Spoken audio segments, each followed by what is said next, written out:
जय परमेश्वर। तमाम जहान के हिंदू मुसलमान और साध संत और पंडित फकीर और राजा महाराजा और सातों आठों वलायतों के बादशाह तो हाथ जोड़ के अर्ज करता हो कि संसार में जितनी भी खराबी और कम उम्र में जो मौतें होती है उसके जिम्मेदार सिर्फ और सिर्फ हिंदुस्तान के सेठ सौदागर महादान बनिए बेईमान लंका के टेढ़े, जिसका जिक्र अनंतदास जी महाराज ने अपनी किताब जगदीत कारणी में किया है। यह जगदीत कारणी जिसको श्री अनूपदास प्रिंटिंग प्रेस सावनी एरमपुरा में छाप के प्रसिद्ध किया तारीख 17 अप्रैल सन 1909 अवैशाख बुधि 12 संवत 1965। जय परमेश्वर, जय परमेश्वर, जय परमेश्वर।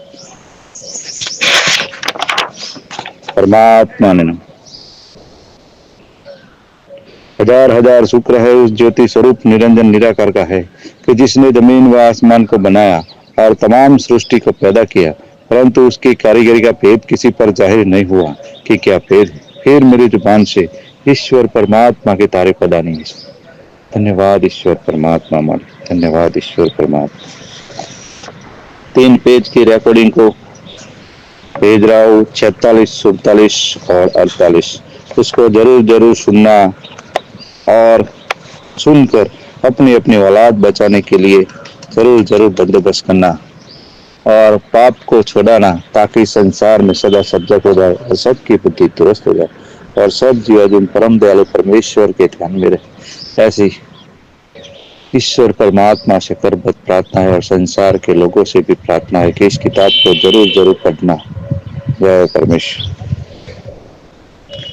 जब तक संसार में से यह विघ्न दूर नहीं होंगे, पेज नंबर 46। जय परमेश्वर। और वो गुप्त पाप जहाँ पर होता है वहां पर सिवाय बनियों के और कोई भी नहीं जा सकता है। इससे इनका जाल मालूम नहीं हो सकता है।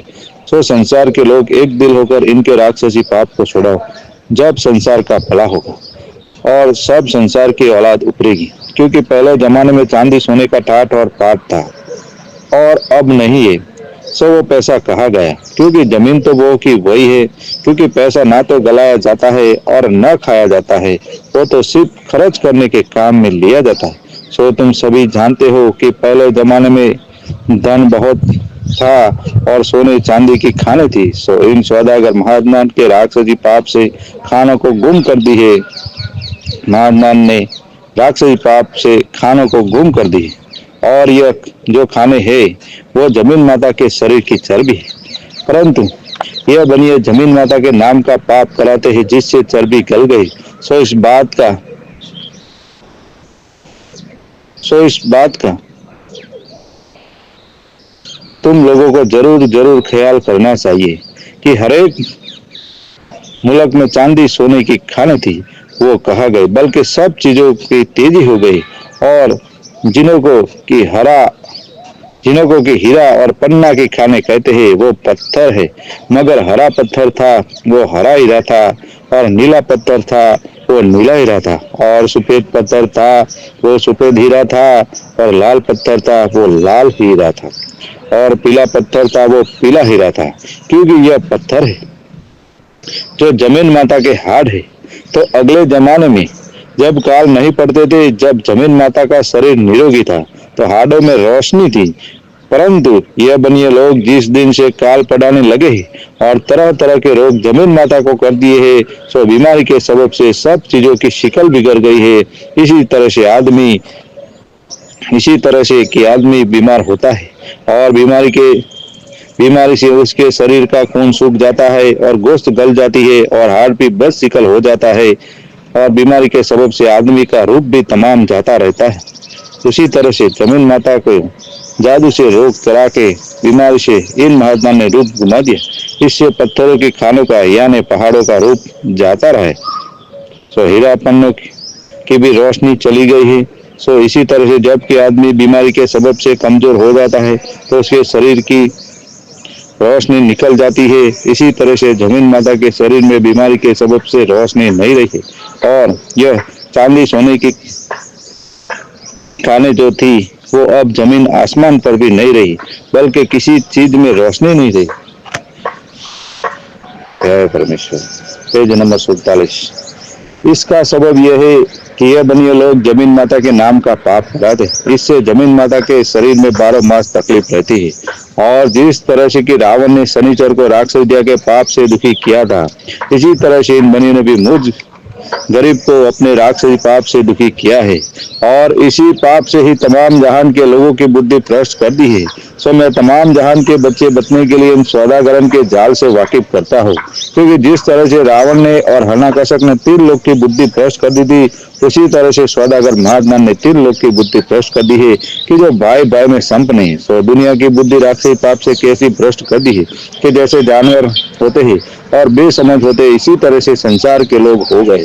क्योंकि आदमी के शरीर में जान तो है परंतु अक्ल नहीं।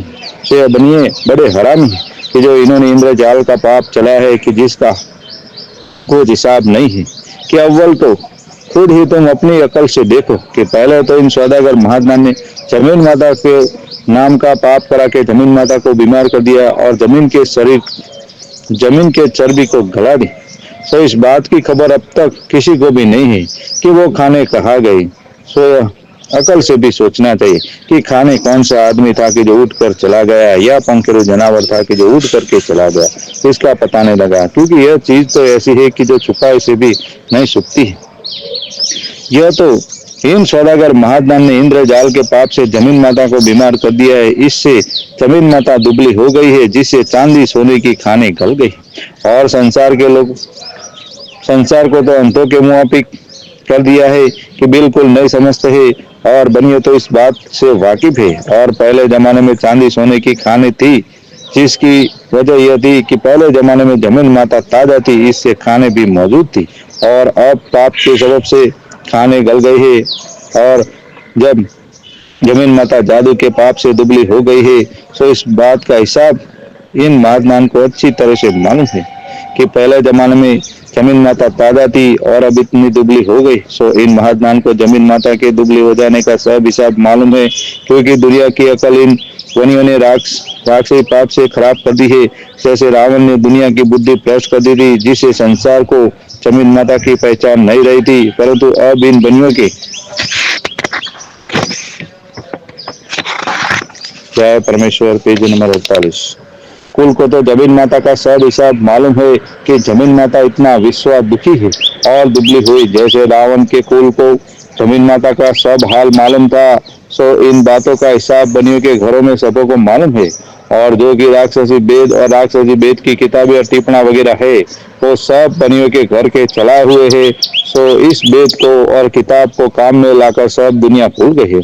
सो यह सब बातें मैं गरीब बनोबदास अपनी बीती हुई लिखता हूँ। और सारी दुनिया ही जानती है कि वेद वगैरह मालिक के बनाए हुए हैं और उसके ही चलाए हुए। क्योंकि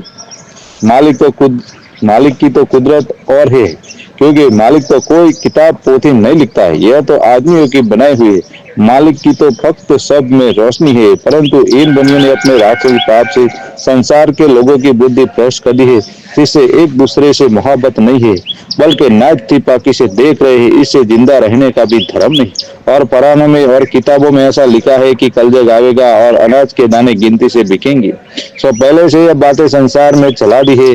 और पानी भी तुलकर बिकेगा और दरखत एक हाथ का होगा और आदमी 4 बालिश का होगा।